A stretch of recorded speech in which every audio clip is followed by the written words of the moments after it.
Okay, so in today's class, what we are going to study about the Cafe Coffee Day, how it was started and what is the journey of CCD, we are going to understand about it.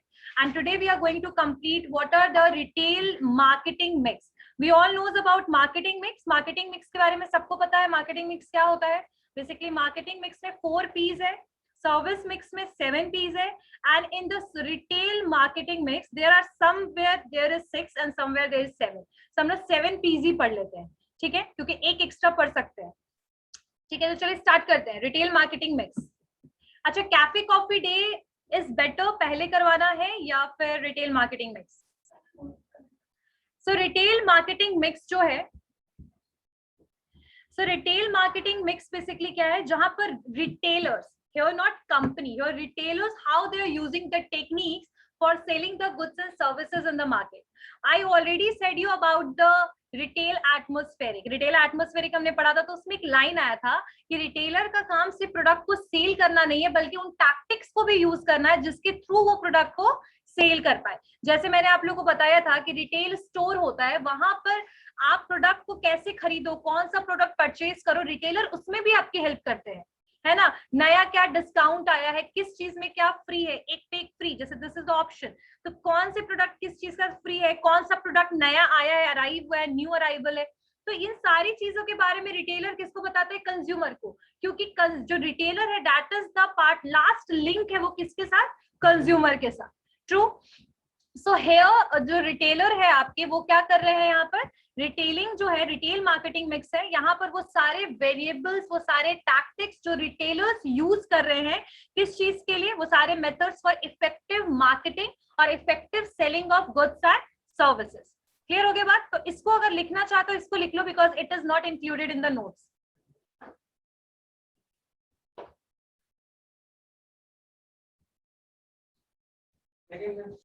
What is retail marketing mix? See why writing is important. Retail marketing mix refers to the और कोई भी case study को मत लिखना. जो case study में बता रही हूँ उसके अगर मेन पॉइंट्स लिखने, कब शुरू हुआ, क्या हुआ, सॉर्ट क्या है, वो अगर छोटा मोटा लिखना चाहते हो you can write, and it that is totally up to you. लिखिए, retail marketing mix refers to the variables और tactics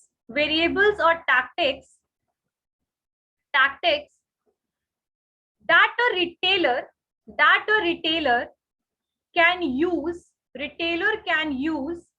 in variable methods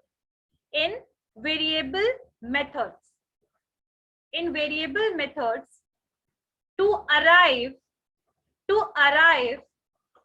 at an effective marketing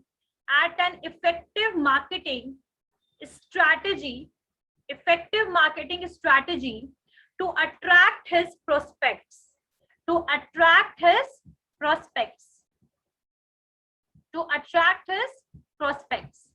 इसका मतलब क्या हुआ बेसिकली कि यहाँ रिटेल मार्केटिंग में टैक्टिक्स है, टूल्स है, और एक और चीज मैं यहाँ एड ऑन करना चाहूंगी, लाइक कंपनी जो होता है ना, they are using the similar tactics in so many areas. हो सकता है बहुत सारी ग्रुप ऑफ पीपल के लिए दे आर डूइंग दैट, मतलब एक लोगों के लिए इंडिविजुअली कोई टैक्टिक्स यूज नहीं होता है, किसके द्वारा? कंपनी के द्वारा. लेकिन जो रिटेलर्स होते हैं, क्योंकि वो 1-to-1 इंटरेक्शन वहां बहुत ज्यादा होता है रिटेलर्स का और कंज्यूमर्स का, तो अलग अलग कंज्यूमर के हिसाब से वो अलग अलग मेथड्स और तरीके को यूज भी करते हैं प्रोडक्ट को सेल करने के लिए. लाइक सम पीपल जो होते हैं जो बहुत जल्दी इन्फ्लुएंस हो जाते हैं, उनको आप थोड़ा सा भी समझाओगे, इलैबोरेट करोगे, वो आपके प्रोडक्ट को इजिली परचेज कर लेंगे. Some people are rigid, they cannot able to convince easily, so for them they are using the different techniques. So we can say कि retailers जो होता है यहाँ पर कंज्यूमर को इन्फ्लुएंस करता है प्रोडक्ट और सर्विस को खरीदने के लिए, जो मेथड्स को यूज कर रहा है. सबसे पहला लिखिए फर्स्ट.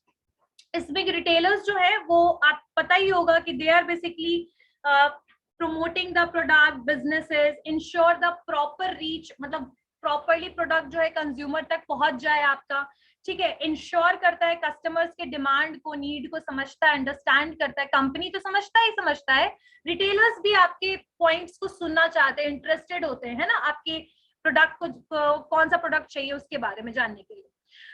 चलिए, तो अभी हम सबसे पहले पीस में आते हैं प्रोडक्ट. प्रोडक्ट का मतलब क्या होता है?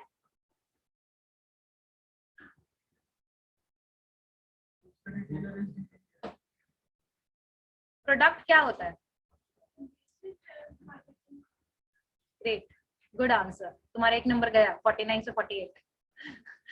Basically product is a value, and product में गुड्स भी आएगा, आपका सर्विसेज भी आएगा। So product is a value which is basically exchanging here. Value किसी को प्रोवाइड कर रहे हैं, किसी को बेनिफिट दे रहे हैं, सर्विस भी दे रहे हैं तो वो एक बेनिफिट दे रहे हैं, प्रोडक्ट दे रहे हैं, ओनरशिप दे रहे हैं प्रोडक्ट का। और वो क्यों वैल्यू है? क्योंकि उसकी यूटिलिटी है। क्या है उसकी? यूटिलिटी, यानी उसको हम यूज कर सकते हैं।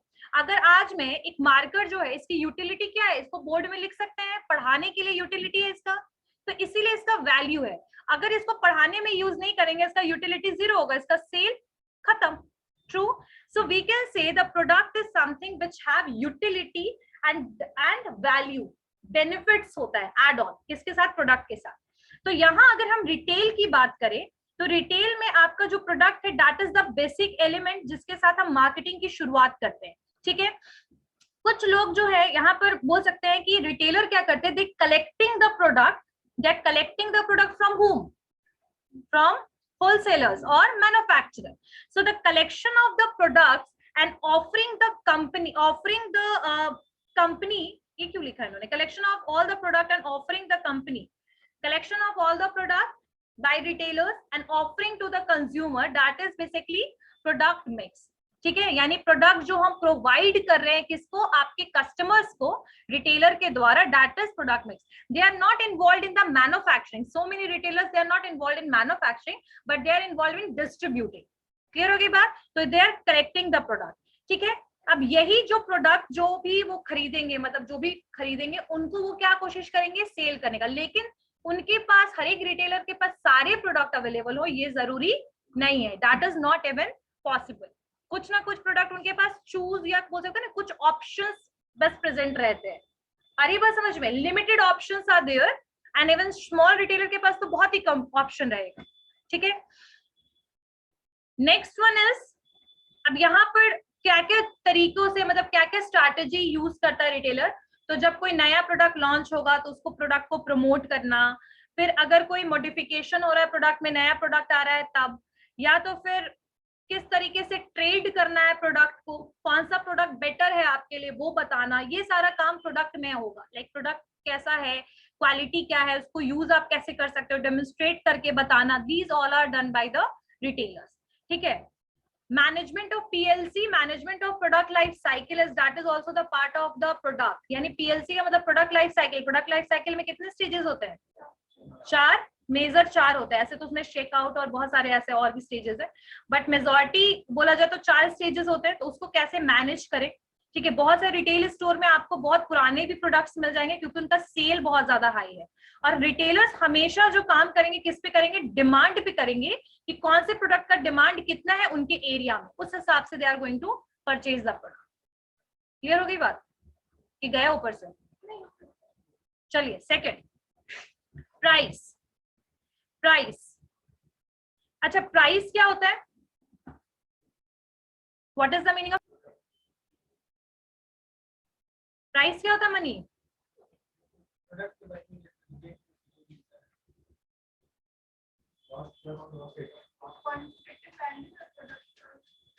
क्वांटिटेटिव वैल्यू, कॉस्ट जो होता है वो आपका वो अमाउंट होगा जिस लगा है जो प्रोडक्ट को बनाने में। रेवेन्यू इज, वहां प्राइस का मतलब जो कंज्यूमर से लिया जा रहा है उस प्रोडक्ट के बदले।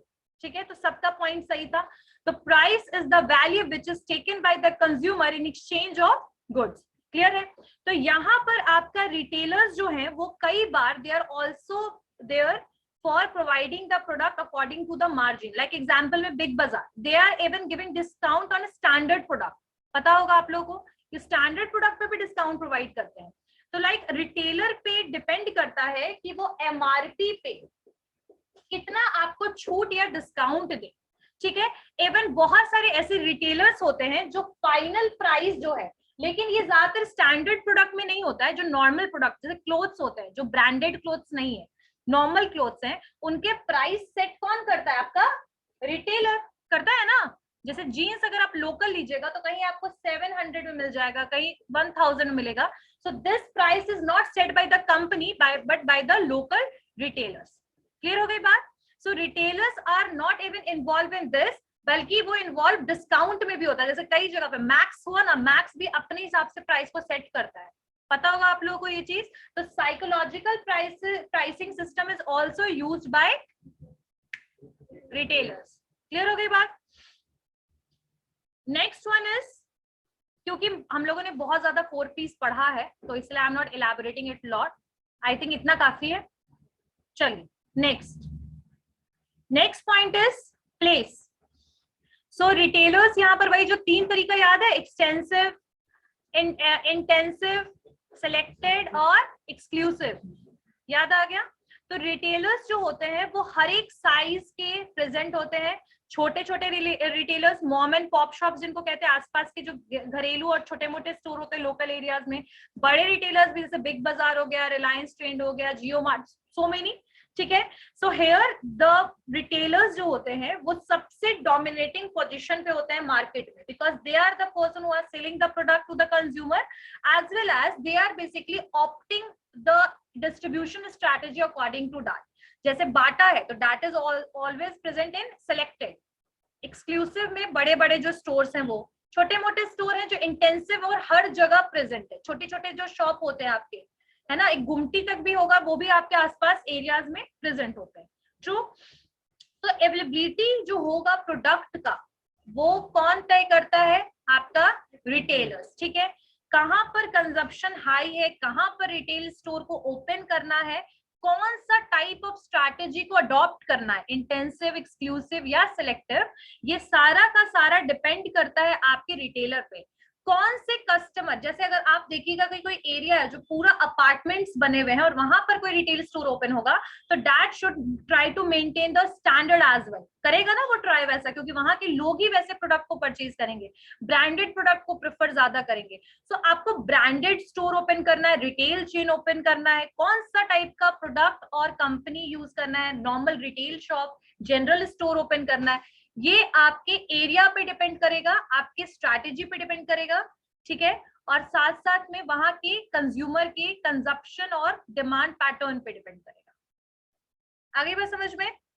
Next one, and the retailer always try to assure that the availability of product will be there so that the consumer are able to purchase the product। तो availability पे भी बहुत ज्यादा ध्यान देगा, फिजिकल डिस्ट्रीब्यूशन पर और साथ साथ मार्केटिंग चैनल्स पर। नेक्स्ट वन इज और फुल प्रूफ डिस्ट्रीब्यूशन नेटवर्क को भी यूज करेगा, full proof distribution network. Next point is promotion. So like once the company are also using the promotion technique जो होता है, सेल्स प्रमोशन वगैरह use करता है, retailers are also using it. हाँ, जैसे आपका सुपर सेल लगा हुआ है, एक पे एक फ्री, कई बार रिटेलर्स भी ये फैसिलिटी प्रोवाइड करते हैं। सो एक बार रिटेल स्टोर डिसाइड हो गया कि कहाँ पर ओपन करना है, कैसा स्टोर ओपन करना है, the retailer have to select the appropriate combination of the public relation, advertisement, sales promotion, like they are going to use the IMC, integrated marketing communication, ठीक है। अब यहाँ पर they have to choose, जब उनके पास जितना फंड होगा, क्योंकि retailers are not rich like companies, true है ना। हर एक कुछ है भी रिटेलर्स, जैसे बड़े बड़े रिटेलर्स जैसे रिलायंस ट्रेंड, ये सब एक कंपनी, लिमिटेड कंपनी का पार्ट है, रिटेल सेक्टर का पार्ट है, तो ठीक है, बड़े बड़े ऑर्गेनाइज सेक्टर हैं, लेकिन बहुत सारे स्टोर को हम नहीं ले सकते कि दे ऑल आर रिच, ठीक है। तो उनका बजट कितना है उस हिसाब से they are going to use the IMC। And the small retailers, पता है स्मॉल रिटेलर्स को कंपनी भी हेल्प करता है एडवर्टीजमेंट करने के लिए। हाँ, वो क्या करते हैं ना कि वो एडवर्टाइज कराने के लिए वो खुद से शॉप में आते हैं और डेमोन्स्ट्रेट, मतलब कि वो पूरा आपको एक प्रॉपरली डिजाइन कर देते हैं, प्रॉप्स को यूज करते हैं, है ना। तो अब कंपनी भी कई बार this facility is given by the company कि वो रिटेल स्टोर में आपके प्रोडक्ट को प्रमोट करे, ठीक है। लेकिन जो कंपनी वाले प्रोडक्ट होते हैं उनको तो प्रमोट करने के लिए कंपनीज आर देयर, पर जो लोकल प्रोडक्ट्स को सेल करते हैं ज्यादातर, उनके लिए खुद ही रिटेलर्स क्या करते हैं, प्रमोट करते हैं product. Next one is like they are using the promotional mix, but एक चीज याद रखना, company are using the social media lot, but the retailers are not. Retailers जो बहुत ज्यादा सोशल मीडिया एक्सट्रीम लेवल पे यूज नहीं करते हैं, mouth publicity is there, they are using the advertisement, television they are using, like Big Bazaar television को use करता है, बहुत ज्यादा advertisement करता है, but they are not using social media a lot। Promotional budget, development, advertisement, campaign वगैरह में बहुत ज्यादा एक्सट्रीम पैसा वो खर्च नहीं कर सकते because they are retailers. Next one is process. अच्छा, they are using the same thing whatever we are studied in service marketing, है ना, वही सेम चीज उन्होंने यूज किया. हाँ, ये आपका प्रोडक्ट हो गया, प्लेस हो गया, प्राइस हो गया, प्रमोशन हो गया ना, 4. नेक्स्ट लिखिए फिफ्थ जो आपका पी है, right, presentation. like where you are present, it is related with the like distribution जो मैंने तुम लोगों को बताया ना अभी, place related. Where you are present in mall, you are present in the local areas, you are present in market areas. ठीक है, जैसे selected वाले ज्यादातर कहाँ पर present होते हैं? मैकडी का है, डोमिनोज का है, selected areas में है ना, तो गांधी मैदान में that is, लेकिन why that is there, क्यों located है वहां पर? Because of the high traffic area, जहां पर ज्यादा लोग और भीड़ भाड़ होती है, जहां पर ज्यादा लोग आते हैं घूमने फिरने, नियर बाय है. So presentation is something like which location is suitable and where you are present. Presentation इस चीज से related है, ठीक है.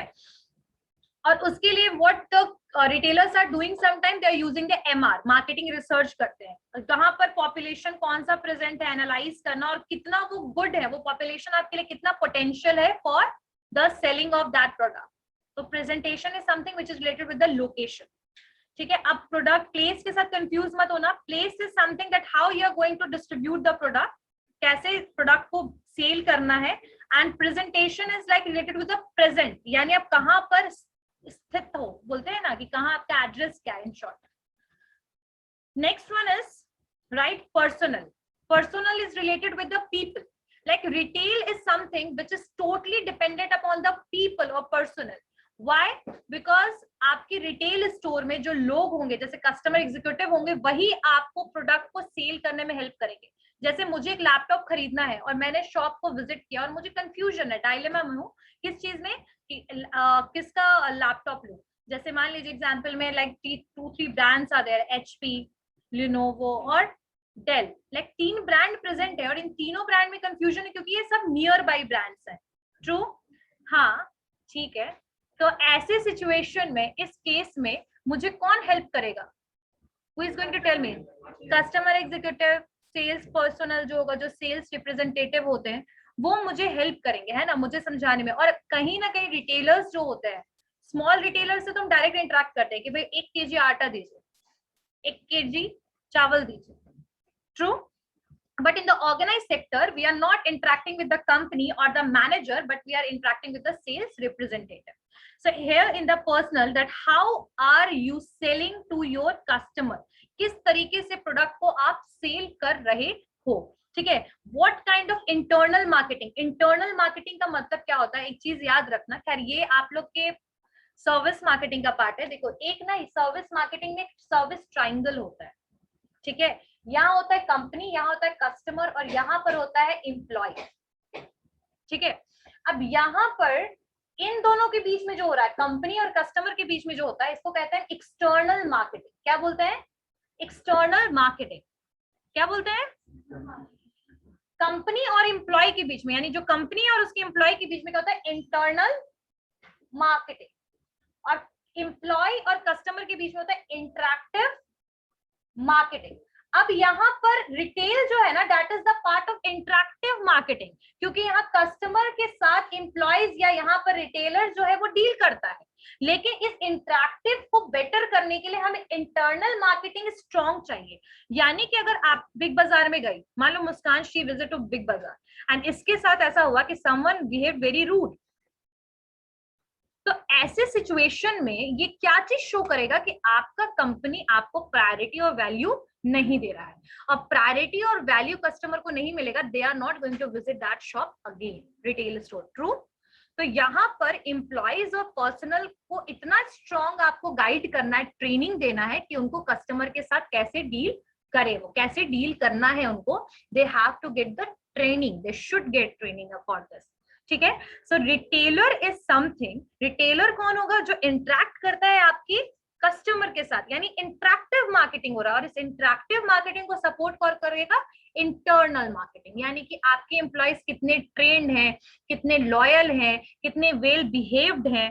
क्लियर हो गई बात? आपका मार्केटिंग सपोर्ट टीम कैसा है, आपका मार्केटिंग सपोर्ट टीम कैसा है, ठीक है. आप अपने यहाँ पर किस तरीके से लोगों के साथ बिहेव कर रहे हो, साइनेज वगैरह जो है पर्सनल ने वो प्रॉपर सेट किया है, यानी कस्टमर को हेल्प करने के लिए आप कितने विलिंग कर रहे हो, यानी कितना आप चाह रहे हो हेल्प करना, ठीक है, आपका बिहेवियर कैसा है। तो ये सारी चीजें जो है that is comes under the basically interactive and internal marketing. Clear हो गया।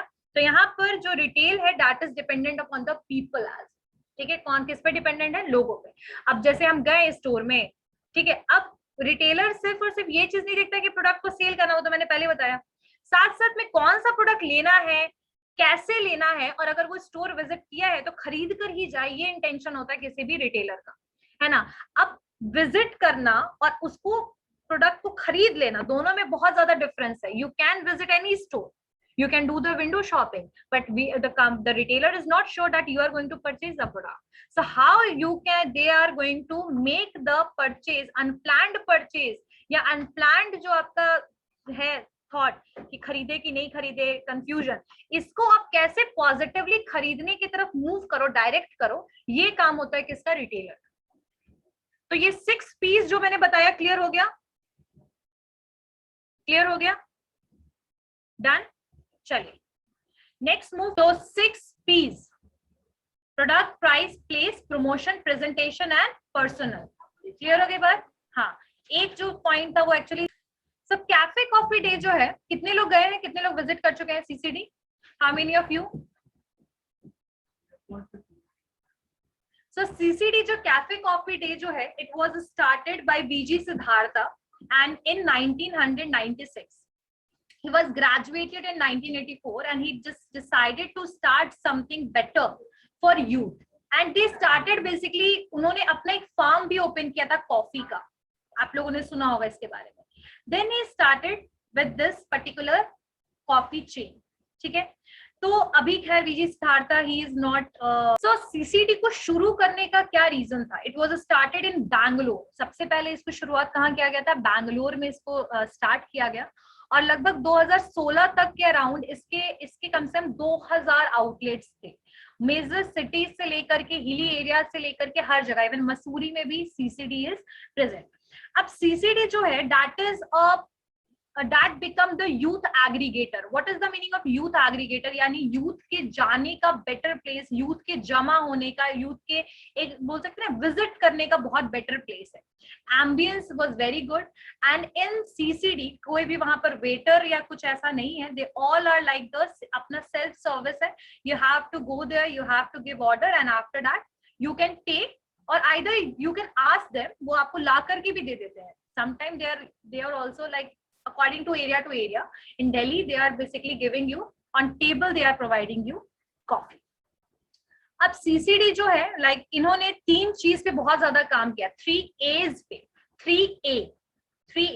The first one is the accessibility, यानी हर जगह पे प्रेजेंट रहना, यानी सीसीडी को उन्होंने एज एक नॉर्मल स्टोर नहीं लिया, they started it with the supply, मतलब चेन स्टोर की तरह दे स्टार्टेड वर्किंग, हर जगह प्रेजेंट था। तो एक सबसे पहले उनको लगा कि अगर आप सक्सेसफुल बनना चाहते हो अपनी कंपनी को, जब शुरू कर रहे हो, if you want to become successful, so you have to expand as, है ना, अपने आप को एक्सपैंड कीजिए, एक्सपेंशन कीजिए।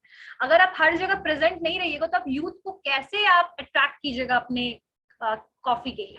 सो पहले तो उन्होंने एक्सेसिबल वाले टर्म को समझा कि हम हर जगह पे प्रेजेंट रहें ताकि इजिली जो कंज्यूमर है वो कॉफी को परचेज कर पाए, कंज्यूम कर पाए, ठीक है। सो accessibility. The second one is affordability. Affordability is related with the amount, the price, like how much the consumers are willing to pay, they are able to afford or not, like according to the economic conditions. So many people don't want to waste their 200-300 rupees on coffee, true, but यहाँ पर उन्होंने normal जो था Starbucks और Barista था, उस समय तो नहीं आया था इंडिया में, उस समय तक एंटर नहीं हो चुका था। खैर अभी तो कंपटीशन काफी हाई हो चुका है, लेकिन उन्होंने प्राइस भी नॉर्मल रखा, बहुत ज्यादा हाई नहीं, लाइक 100 रुपीज और 90 rupees was the amount of normal coffee, ठीक है। अब उनके पास flavours are, so many flavours are even present, and अभी तो खैर मैं इसके बारे में और भी आपको चीजें बताऊंगी।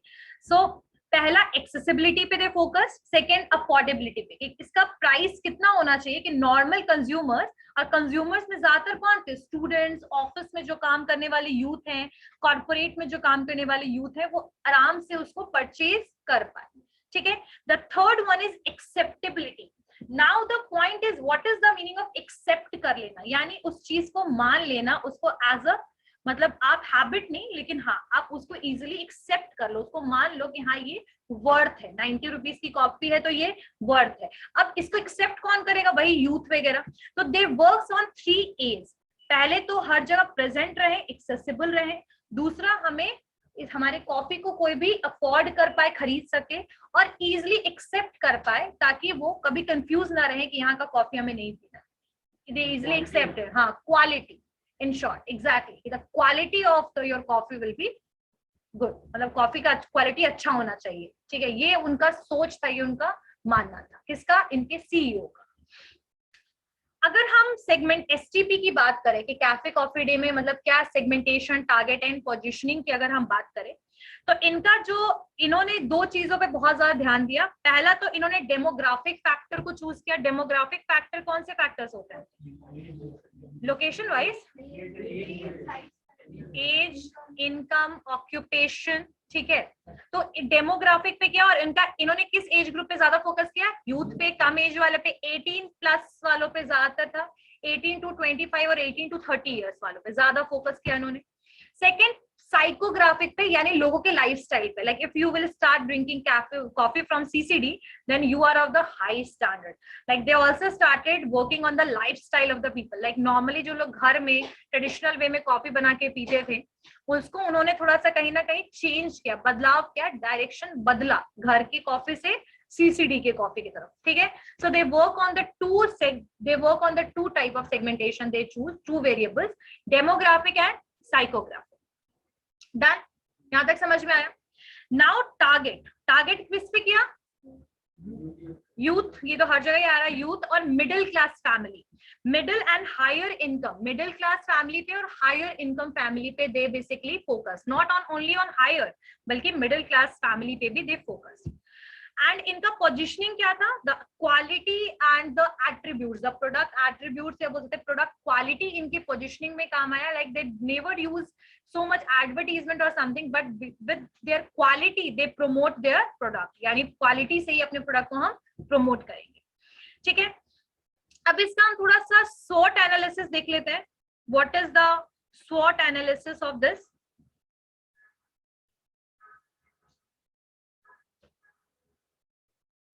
ब्रांड इक्विटी की बात करें तो ब्रांड इक्विटी बहुत ज्यादा हाई है। मतलब यूथ फोरम में, third global youth forum marketing forum 2011 में हुआ था, उसमें इसका 3rd पोजीशन आया था। मतलब यूथ एग्रीगेटर के लिए सबसे ज्यादा पसंद करने वाले रेस्टों में 3rd पोजीशन आया था 2011 में। तो like brand equity is high. इसके लगभग मैंने बताया था ना कि 2016 तक इसके 2000 आउटलेट थे। तो इन शॉर्ट डिस्ट्रीब्यूशन स्ट्रैटेजी भी बहुत अच्छा हाई था, और लगभग इनके 29 स्टेट, सारे स्टेट्स में लगभग प्रेजेंट है सीसीडी। समझ रहे हो, majority of state they covered. उसके अलावा इनके ना कुछ इंडिया से बाहर भी है, जैसे आपके ऑस्ट्रिया में है, आपके दुबई, मलेशिया, इजिप्ट में भी सीसीडी के ब्रांचेस प्रेजेंट है। तो इंटरनेशनल ब्रांड, मतलब इंटरनेशनल मार्केट में भी देयर ब्रांड डिस्ट्रीब्यूशन, मतलब इनका स्ट्रॉन्ग है डिस्ट्रीब्यूशन स्ट्रैटेजी। उसके अलावा इनके कॉम्पिटिटर्स कौन कौन है? मेजर कॉम्पिटिटर स्टारबक्स है, बरिस्ता है, कोस्टा कॉफी है। कोस्टा कॉफी आई गेस यहाँ है नहीं, बरिस्ता इज देयर ना, Barista and CCD is there. So Barista, Costa Coffee, आपका Starbucks, these are the competitor of CCD. ठीक है, और एक चीज और भी है, इसका ब्रांड इक्विटी हाई है। ठीक है, चलिए अब इसका थोड़ा सा स्वॉट एनालिसिस कर लेते हैं। स्वॉट का फुल फॉर्म क्या होता है?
मैम आप म्यूट हैं।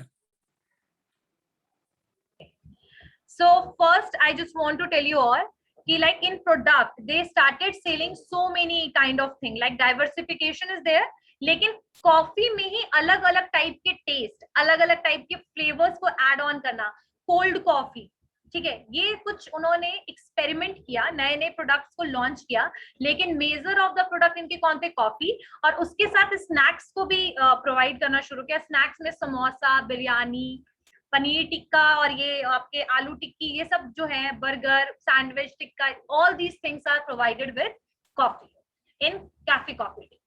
Why they are doing so? Because Indian taste ऐसा ही है, like the people are able to accept samosa easily.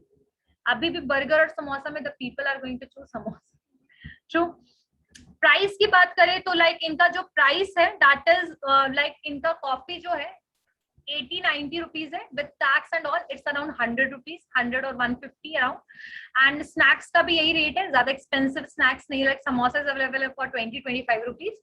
So we can say that कि like the cost is reasonable, price जो क्या है वो reasonable, and they are basically providing the जो coffee beans वो यूज करते हैं that is of the high quality, so according to that they are using, ठीक है ना। इसमें भी मैं बता दूं अरब। Next one is the place की बात करें तो प्लेस की अगर हम बात करें तो ये हर एक लोकेशन में, जो मैंने आपको पहले बताया 29 states and all. Next one is promotion.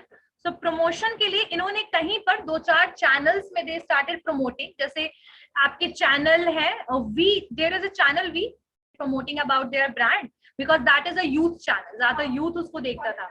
हाँ, और जी इंग्लिश, जैसे फ्रेंड्स वगैरह जो आप लोगों ने सीरीज वगैरह देखा होगा, तो फ्रेंड्स में भी they started basically promoting the brand, so they use some techniques for promote करने के लिए उन्होंने कुछ टेक्निक्स को यूज किया।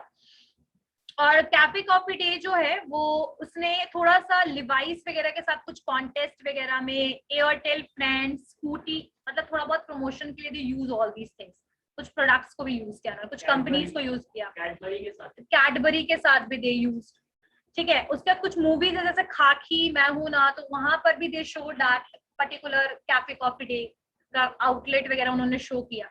सेल्स प्रमोशन के लिए इन्होंने कैफे सिटीजन अवार्ड वगैरह निकाला था, कार्ड, कैफे सिटीजन कार्ड, यानी you will get the card over purchase, यानी कंज्यूमिंग 500-1000 का खरीदा तो कार्ड भी अवेलेबल कराया, ठीक है। लॉयल्टी प्रोग्राम्स वगैरह भी ये करवाते रहते हैं आए दिन। तो these are the part of the promotion, sales promotion को यूज करना, और कुछ मूवीज और एडवर्टीजमेंट वगैरह करना, मूवीज में यूज करना। उसके अलावा अगर हम बात करें इनके फिजिकल एविडेंस की, थोड़ा सा बात कर ले, तो फिजिकल एविडेंस में इन्होंने कैफे कॉफी डे के लिए जो पर्सन, जो सेल्स रिप्रेजेंटेटिव, वो कैप पहनते हैं, उसमें सीसीडी लिखा होता है, कप में you are able to see the CCD, आगे स्टोर में आगे सीसीडी लिखा, तो ये सारे फिजिकल एविडेंस के पार्ट है। किस चीज के पार्ट है? फिजिकल एविडेंस क्या होता है पता है ना? जो चीज आपके प्रोडक्ट को प्रमोट करने के लिए यूज किया जाए, जो सामान, जैसे बिल में लिखा है सीसीडी, वो भी आपका फिजिकल एविडेंस में आ जाए, ठीक है। प्रोसेस बहुत सिंपल है, you have to visit the store, you have to make the payment, and after that you will get that particular product, once you will, मतलब फिर आप अपना आराम से जा सकते हो। The process is very much easy, order करो, डिलीवर करो, ठीक है। सेल्फ सर्विस पे बेस्ड है आपका ज्यादातर ये। और next one is like, but now बहुत सारे कॉफी शॉप्स में वेटर जो है वो आते हैं और ऑर्डर लेते हैं। मैंने बोला ना पहले सेल्फ सर्विस था, आजकल वो खुद भी आते हैं और ऑर्डर ले लेते हैं और डिलीवर कर देते हैं order on table. Physical evidence हो गया। पीपल की बात करें तो यहाँ पर जो पीपल हायर होते हैं, people are hired for what they know but fired for how they behave. Like उनको क्या आता है उस हिसाब से, उनकी ट्रेनिंग क्या है, उनका नॉलेज क्या है, उस हिसाब से उनको हायर किया जाता है, लेकिन वो कस्टमर के साथ कैसे बिहेव कर रहे हैं उसके हिसाब से उनको फायर किया जाता है, यानी कि उनको हटा दिया जाता है। So the people are train, the people are motivated, and the personal skill और एक्सपीरियंस भी इनका क्या है, high. The marketing mix of coffee, cafe coffee day is clear.